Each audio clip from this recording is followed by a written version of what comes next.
안녕하세요. 저는 이제 고등학교 3학년이 되는 김진호입니다.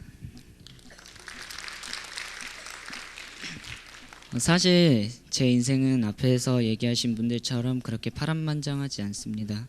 저는 한국의 기독교 집안에서 태어나 모태신앙으로 조용히 교회를 다니고 조용히 사회에서 학교 생활을 해서 어떻게 보면 더 구원받기 힘들어질지도 모르는 환경이었지만, 그럼에도 저를 택하시고 저에게 수동적인 은혜를 쏟아주신 하나님께 감사하고 영광 돌리며 이 구원 간증을 들으시는 성도님들께도 은혜의 시간이 되시기를 바랍니다. 저는 초등학교 6학년 때 이 성산교회에 오게 되었습니다. 다른 것은 몰라도 정말 신앙생활에만큼은 매우 엄격하셨던 부모님 밑에서 자라온 저는 예배에 빠지면 안 된다는 생각뿐 그 이상도 그 이하의 생각도 없이 기계적으로 매주 수금토일 때로는 새벽기도까지 나가면서 예배의 자리에서는 그냥 아무 생각 없이 멍하니 앉아있거나 졸기만 했습니다. 그러나 주일학교를 마무리하고 학생부로 올라가서도 그저 학생부 행사에 참여하는 것만을 좋아하거나 예배가 끝나고 친한 학생들과 어울려서 놀기 위해 교회에 오는 것을 좋아하고 예배에는 정말 하나의 관심도 없었습니다. 그런 저에게 목사님께서 중학교 2학년 때 성가대의 자리에 세우셨고, 성가대에 사람이 부족해 저는 파트에서 가장 어린 나이임에도 불구하고 파트장의 자리를 맡기셨고, 어쩌다 보니 자연스럽게 유아부 교사도 하게 되었습니다. 구원을 받지도 않고 예배에 관심도 없던 저에게 이 자리들은 그저 저를 더더욱 교만하게 만들었고, 이미 그 자리들은 하나님께 영광 돌리기는커녕 저의 만족을 채우는 자리가 되어 있었습니다. 그러나 계속해서 목사님께서 해주시는 말씀들을 통해 저는 구원에 서서히 관심을 가지기 시작했고, 학생 때 구원받지 않으면 청년 때부터는 정말 구원받기 힘들다는 말씀을 들으면서 저는 청년부에 올라가기 전에 꼭 구원받고 올라가야지라는 다짐을 했지만, 그건 말 그대로 제가 했던 다짐일 뿐 하나님의 때가 언제인지는 아무도 모르는 것이었습니다. 그렇게 고1이 되었을 때 저는 서기의 자리에서 헌신하게 되었고, 누구나 임원단을 하게 되면 그 전까지 하던 헌신을 다 내려놓는다는 주변의 시선에도 불구하고 저는 왜 그랬는지 모르겠지만 알 수 없는 자신감과 주변에서의 시선으로 서기와 일부 성가대의 자리를 같이 하게 되었습니다. 사실 이 과정에서 정말 많은 어려움이 있었는데 이제 교회에 오는 이유가 예배는 둘째치고 우선은 저에게 맡겨진 일들을 하기 위한 책임감에 교회에 오게 되어버린 것이었습니다. 어느새 교회에 매주 나오는 것이 삶 가운데 하나의 스케줄이 되어버린 것이었습니다. 그렇게 인간적인 부분에서 충실했던 바쁜 1년이 지나가고 고등학교 2학년이 되어 회장의 자리에 앉혀주셨을 땐 마치 내가 뭐라도 된 것 같았고, 내가 전에 임원단이 못했던 것들을 해내겠다는 것 등 말도 안 되는 자신감이 충만했습니다. 그러나 그런 저를 하나님께서는 당연히 보고만 계시지 않았습니다. 주변의 환경을 통해 저를 계속 쓰러지게 하셨지만 저는 그때마다 주님 앞에 나아오기보다는 내 이야기를 들어줄 사람을 찾아가서 그 사람들에게 내 이야기를 하소연하고 내 머리로 그 문제들을 분석했지만 당연히 답을 찾을 수 없었습니다.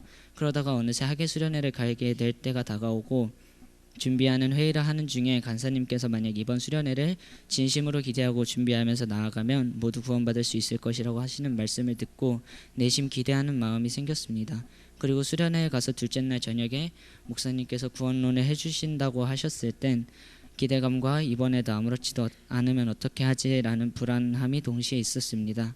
그리고 말씀을 들으면서 이미 몇 번이고 들었던 말씀이잖아 하면서 변하지 않는 저의 모습에 실망했고, 구원받았다고 나와서 간증을 하는 학생들의 모습들을 부럽게 보고만 있을 수밖에 없었습니다. 다시 일상으로 돌아와서도 평소엔 일주일에 얼굴 한번 보기 힘들었던 어린 학생들이 교회 문이 닫히기 전까지 교회에 남아 교제를 하고 하나님 앞에서 진정한 예배를 드리는 모습들이 솔직히 말해서 너무 부러웠고 질투가 났습니다.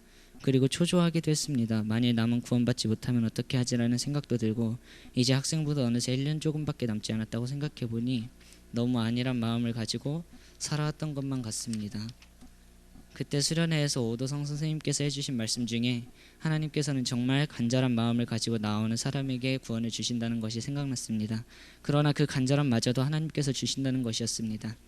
참 구원받기 전에는 이 말이 너무 어려웠습니다.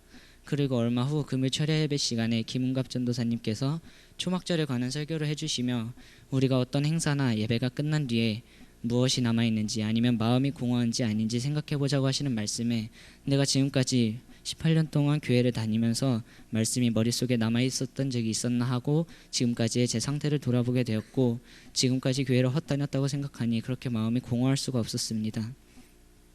그리고 또 얼마 후 어느 때와 같이 친구들과 같이 놀고 있는 중에 중학교 1학년 학생 한 명이 구원받았다는 연락을 받았는데 저에게는 그것이 너무나도 충격이었고 그때부터 머리가 아프고 가슴이 답답해 산책을 하면서 친한 동생에게 구원을 받으면 도대체 무엇이 바뀌는지 구원을 받았는지 안 받았는지 어떻게 할 수 있냐고 물어보니 구원을 받는다고 해서 특별히 바뀌는 건 없고 그저 신분의 변화라고만 대답해 주었습니다.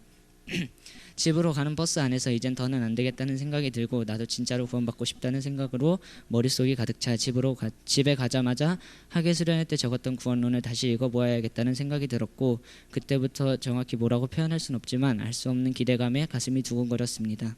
버스에서 내려 집까지 뛰어가는 제 모습을 보면서 평소엔 그렇게 집에 들어가기 싫어 느긋느긋 걸어가던 내가 이 성경을 읽기 위해 집으로 뛰어가는 일도 있구나 하며 놀랐습니다.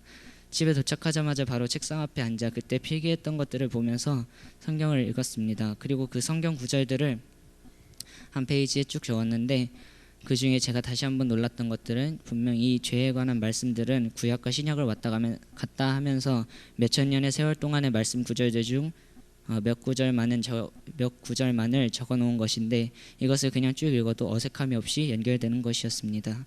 그리고 분명히 지금까지 질릴 정도로 많이 읽었던 말씀들인데도 불구하고 이번에 읽을 땐 뭔가 새로운 말씀을 읽는 것 같은 느낌이 들었고 말씀이 믿어지는 것이었습니다.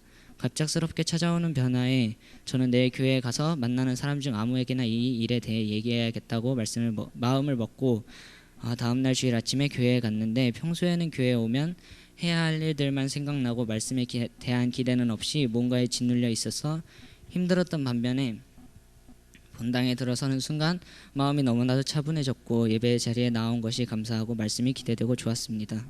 그리고 말씀을 듣는 중에도 이 말씀이 나에게 하는 말씀인 것 같아 찔리면서도 감사했습니다. 예배가 끝나고 최호민 강도사님과 얘기를 나누는데 너의 마음에 그 말씀이 믿어지고 감사한 마음이 드는 것이 바로 구원이라고 말씀해 주셨습니다. 그리고 또 강도사님께서 내가 지금까지 봐온 바로는 너는 절대로 그런 것에 감사할 만한 인간이 아니라고 하면서 그것은 정말 하나님의 은혜임을 얘기해 주시고 저의 구원을 확신시켜 주셨습니다. 그리고 오후에는 목사님께서 설교 시간에 상속자에 관한 말씀을 해주셨는데 예배 중에 심령의 변화가 일어난다고 하면서 이 말씀을 듣는 구원받은 사람은 마음이 두근거릴 것이라고 말씀하셨습니다. 그때 이미 제 마음은 엄청나게 두근거리고 있었습니다. 그리고 구원받은 후에 첫 번째로 생기는 성령의 열매가 마음의 평안이라고 하시는 말씀을 들으며 저는 사실 구원이 이렇게 순식간에 끝나는 것인가 하면서 약간 의아하기도 하고 약간 어떻게 보면 허무하기도 했지만 그날 하루를 하나님께서 저를 위해 준비해 주신 것 같아 마음이 너무 두근거렸고 감사했습니다. 예배 자리에 나올 수 있는 것이 감사하고 행복했습니다. 그리고 몇 주 뒤에 금요 예배 시간에 말씀 중 예수님께서도 십자가에 달리실 땐 사람의 몸이었다고 하시며 얼마나 두렵고 떨렸을까를 생각해 보자고 하시는 말씀에 내가 구원받은 것이 너무 좋아서 그 구원의 선물의 대가를 잊고 있었던 것 같아서 죄인이었던 나의 모습들이 너무 뻔뻔하고 죄송해서 눈물이 멈추질 않았습니다. 그렇게 변화되어 가고 회장의 자리에서 내려온 뒤에도 그 자리에서의 과거에 잡혀있는 것이 아니라 더더욱 주님에 대해 생각하고 보이지 않는 곳에서 헌신하게 하시고 작은 것이라도 나를 교회에서 사용하여 주시는 것이 저에게는 아주 큰 행복과 감사함으로 다가왔습니다. 정말 이제 아직 구원받지 못한 학생들을 위해 항상 기도하고 작은 것에 충성할 수 있는 하나님이 보시기에 좋은 삶을 살아가는 제가 되기 위해 먼저 주님 앞에 의뢰하고 목자를 따르는 삶을 사는 제가 되겠습니다. 감사합니다.